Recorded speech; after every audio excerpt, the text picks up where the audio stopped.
Hello, everyone. Welcome to a special one-on-one conversation for Talking Feds. We're only 6 weeks or so out from the midterms. Lots of discussion and focus on the Democrats' buoyed prospects and the effect of the Supreme Court, the effect of Biden's legislative victories. But this all plays out, as we learned ruefully in 2020, against the backdrop of ferocious legal action, both efforts by Republicans to pass voting suppression laws and then the subsequent and inevitable court battles.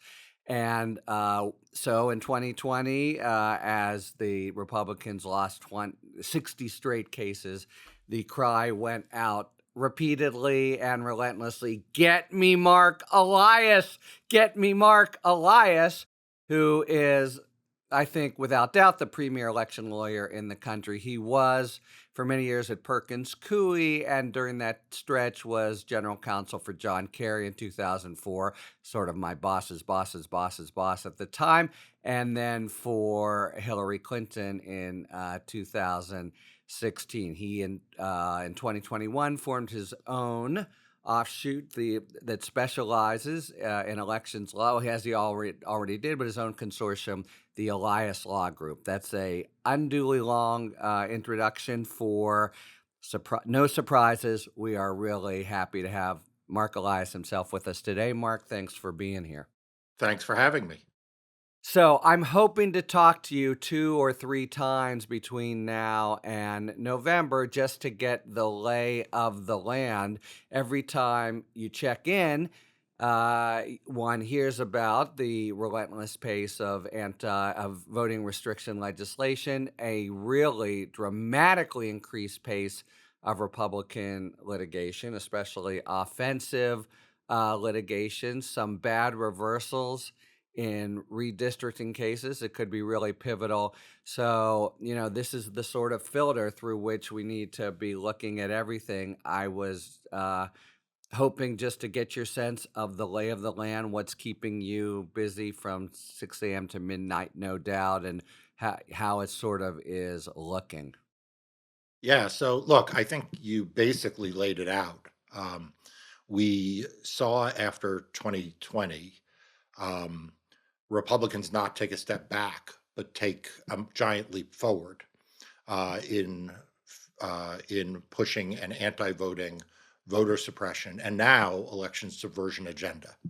So I wish I could say that we are going to see a better behaved and a more cooperative Republican Party for the 2022 election than we saw in 2020. But I don't think that's true. I think that they have doubled down and committed themselves to deniers as candidates and to election subversion as a tactic. And so that's why we saw first a wave of new voter suppression laws passed throughout 2021. And it's why, as you point out, we're seeing a surge in new litigation that Republicans are bringing to try to make voting harder, but also to make it harder to accurately count ballots.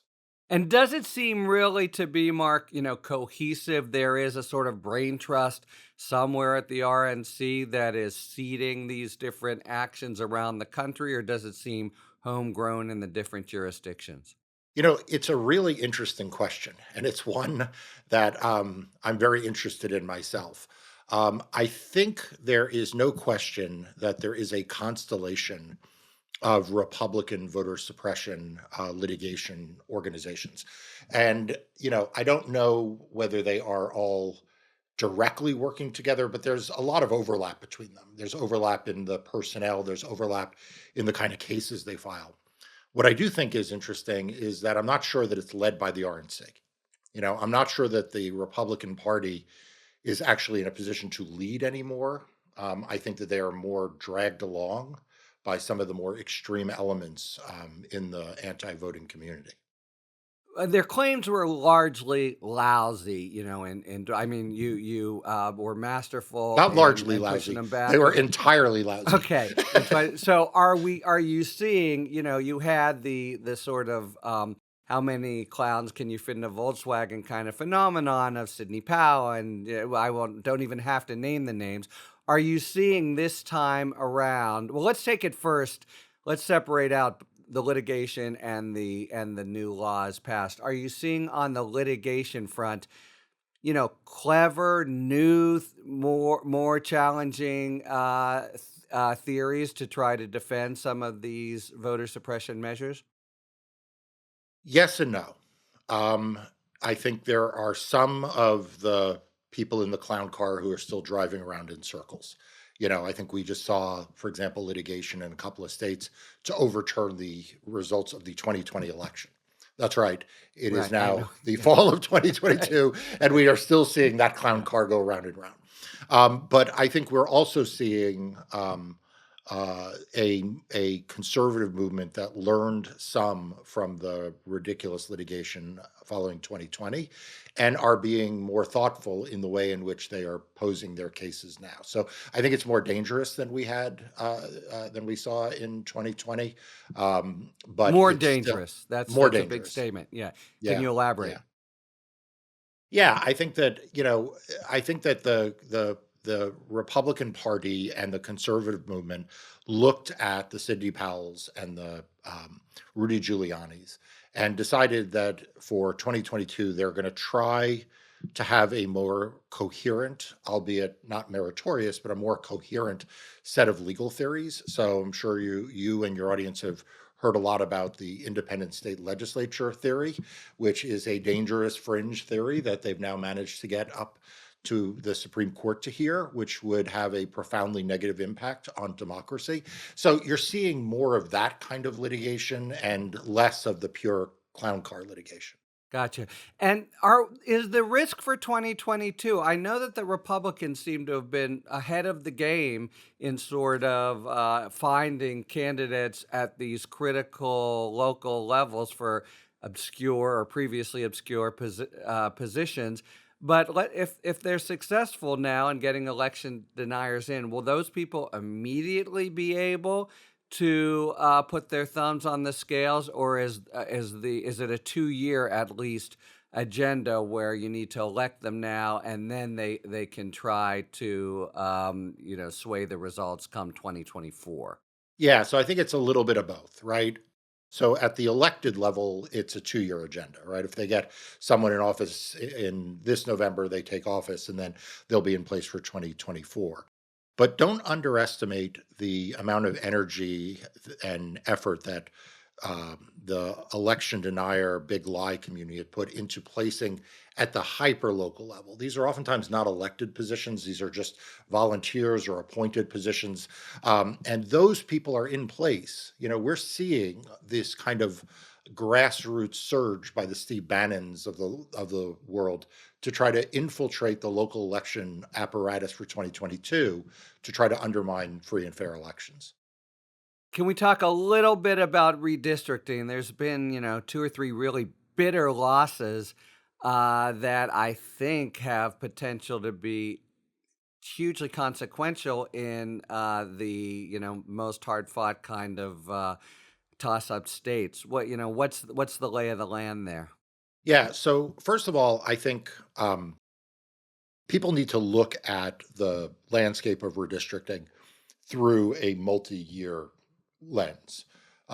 It is no longer true that we just have redistricting every for 1 year and then the next 9 go by. If you look at the landscape following 2010, I think Democrats wound up gaining 9 more seats through litigation after 2012, so after the Right. midpoint, right? So we'll see litigation in states like Louisiana and Georgia, Texas, to name a few, Arkansas, that will continue to go forward. So that's number one. I think the jury is still out in some of this. The second is that in some ways, Democrats suffered from the early successes that we had, right? People focus on the redistricting for example, in Ohio, but they forget the fact that Democrats had big litigation victories in Pennsylvania and in North Carolina. In fact, the North Carolina case is that case going to the Supreme Court because it was a big victory for Democrats. So I think the fact is that Republicans went into this redistricting cycle with the goal of making a map that Democrats couldn't win, that there'd be 218 solid Republican districts. And they didn't achieve that. They did not achieve that. So, in that sense, Democrats did well. Now, on the other side, it's fair to say that the playing field is still tilted in favor of Republicans. It is still the House is, because of gerrymandering, is anti-majoritarian in its lean. Right. I But mean, starkly, yes. It all in any case, it's in major. Well, go ahead. Yeah, Yeah, yeah. but I don't think it's fair to say that the setbacks that Democrats had in redistricting are more profound than some of the victories they had. Gotcha. Now, I was struck. It might have been something you wrote, Mark, or others that the Republicans this year, more than half of the non-redistricting cases they've brought, they've been on the offensive as contrasted with something like 13% last time around. My question, and we can close it out here, but hope to check in with you in this, in value. Can't overstate the importance of this work over the next several weeks, but do you know what your next 6 weeks looks like? Do you know what your next 2 days look like? Or are you just showing up, finding the latest stratagem and, somehow having to figure out what to do as you're on the taxi ride to the court?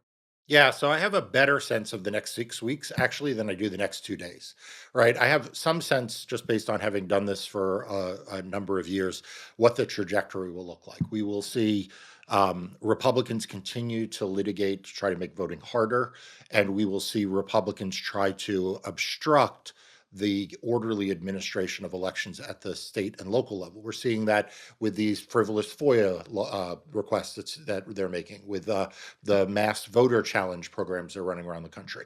So we know that that will take place, and we know we'll have to be ready to go to court and to deploy other resources to prevent that. And we know that after Election Day, there will undoubtedly be some number of close races that have to be litigated. What's challenging is, as you say, the next 2 days, right? Because that's the broad framework of what it looks like. What is happening at any one time when something comes up and where is a lot more uncertain. And that is what makes this line of work both interesting, rewarding, but also exhausting. Stressful too. Mark Elias, thank God you're doing it. Godspeed to you. I'll hope to touch base a couple times in the next 6 weeks, and hope you get some sleep along with all the yeoman work you're doing. Thanks for being here. Thanks. I look forward to coming back.